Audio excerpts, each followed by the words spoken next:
Hi guys!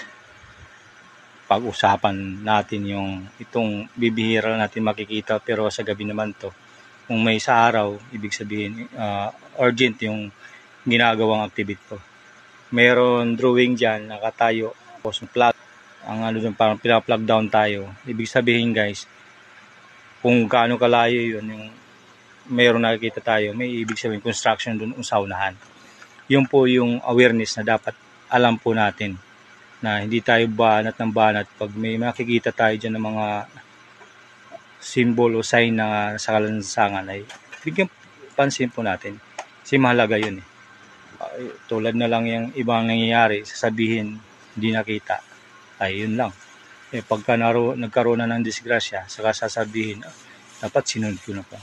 So guys, as a reminder lang po yun na mga ganyang traffic sign ay sundin po natin. Mahalaga po yun lahat. Kasi hindi po yan kundi napag-aralan at di po yan na naging basihan yung mga disgrasya sa lansangan. Kaya po yung mga nilagay ngayon. Ahead, baka tayo dumating sa ating paroroonan. Kaya guys, ano pang inaantay nyo? Panoorin po ang video. Maraming salamat.